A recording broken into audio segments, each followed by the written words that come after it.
Let's go now from listed property to the iron ore sector, not of the JSE, but of the world. Iron ore, of course, an incredibly important strategic resource, and it's gaining prominence in Africa. In the studio with me now is John Wellborn, ex-Sharks rugby player, ex-Wallaby rugby player, but he's here in his capacity as CEO of Equatorial Resources. John, thanks very much for joining us today. Let's talk about iron ore first of all, because the reason I liked the iron ore story this week is because when the Chinese PMI came out, they were suggesting that certain steel companies in China had been overstocking and therefore selling iron ore back into the market. But the point is here, it's an incredibly important strategic global resource. It is, and you're right about the recent volatility. So the irony, obviously, of being an Australian developing iron ore projects in Africa is that we're very exposed to the negative sentiment around the expansion that's gone on in the industry, particularly in Australia.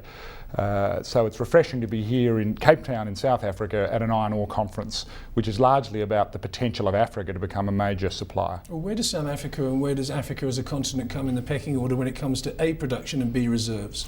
Well, at the moment, South Africa, largely led by Anglo Kumba's production from Sishen, is the fourth or fifth largest supplier of seaborne iron ore. But the iron ore picture generally is a China story. So the sentiment around the industry is very dependent on the growth figures, as you mentioned, coming out of China. South Africa has a very important position as the current African supplier of seaborne iron ore in the world.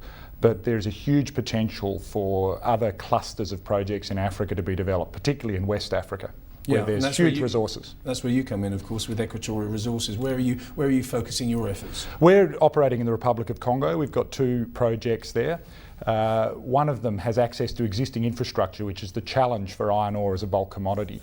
There's lots of iron ore in Africa, but you need railways and ports to supply your product to market. And our Mayoko Masonji project, which is alongside Exaro Resources' Mayoko project, has access to an existing transport system, so that's quite exciting. We've got a second project in the north of the Congo called the Badondo Iron Project, which is in an emerging cluster of world-class resources, but they will require the development of new infrastructure. Yeah, exactly. And where do you fit in there? Do you go to the government and say, right, we of course need the railways, we need to transport this bulk commodity to get it overseas, so therefore we'll help, but you've got to help with us? And how do those negotiations normally take place? Well, look, it is ironic. I mentioned Australia. Currently, the state government of Western Australia are in discussions with providers and miners around the development of a fifth railway, and those debates have been ongoing and caused litigation and lots of interest. It is a question of negotiating with governments, but I think the key aspect, and particularly in terms of financing new transport infrastructure in Africa to provide significant iron ore production and development, is around cooperation amongst a number of different players, capital providers, governments, and the mining companies themselves. Increasingly in the iron ore industry, it's not so much a single project development scenario as bringing projects together. And we're starting to see that with the Chinese interest in companies like Sundance, another Australian listed iron ore developer, with the current IMIC takeover for Faro, which is another iron project in that Cameroonian Congo, Gabon crater. So there's a lot of action. It's a very exciting space. It's quite exciting. When you see Africa and when you see the Congo and when you see South Africa, do you have a look at Western Australia where it was maybe 20, 30 years ago and say to yourself, well, Africa has the resources, it's all under the ground, but we just need to get that infrastructure going? Because I remember seeing this television program about Western Australia. There's some bloke sitting in Perth who presses a button and a train starts to move thousands and thousands of kilometres with a giant train. It is. The development in the industry has been amazing, and we now have huge ore trucks that are unmanned, driving themselves up and down huge super pits that can be seen from the moon. Your point about Africa is a very, very good one. A lot of people in Australia, when they see that we're shipping currently 500 million tonnes of ore to China, forget that shortly before I was born, it was illegal to transport iron ore from Australia. During the Second World War, the Australian government had an embargo, believing that Australia as an emerging young country needed to hang on to its resources. Lan Hancock and others, his descendant Gina Reinhardt, who's now the richest woman in the world, because of his ability to change legislation, state and federal governments supporting the export of iron ore and a corresponding development of transport infrastructure and mine technology over the last 30 or 40 years. I have total conviction that the same process and value creation will take place in Africa, and it is a similar growth pattern, driven largely by continued consumption of iron ore products globally. Are you stealing a march on South African companies? A lot of people here tend to be a little bit xenophobic when it comes to Africa and its resources because of Africa's history. Do people say to you, why are you coming here as an Australian? And what do you say back to them? Do you say, well, because we've got the expertise, we've done it in Western Australia, so embrace us rather than send us away? Well, I think, as I said, I think there's a lot of room for cooperation. I mean, we are alongside in our Mayoko project Exxaro Resources, a South African company, who are expanding north into West Africa. It's their first major investment.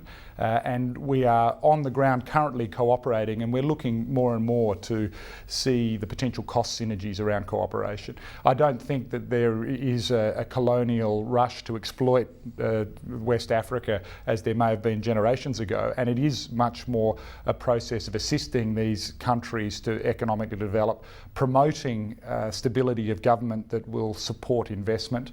Anglo-Kumba themselves have made investments in Liberia and continuing to announce that they have a focus in expansion into West Africa. So the Australian diaspora of listed companies in exploration and development is by no means alone, and I'm sure we're very willing to work with South African companies and French companies and global companies in the development of a successful and profitable industry in Africa. We've got about 30 seconds left, John. Do you get worried when you see Chinese PMI not exactly shooting the lights out, Chinese steel companies offloading iron ore that they bought at cheaper levels, the volatility of the price under pressure, and when you go to somewhere like the Congo and say, I've got to develop this particular resource, it's going to cost us hundreds of millions of Aussie dollars, do you get a slight sort of feeling of lightness in your stomach?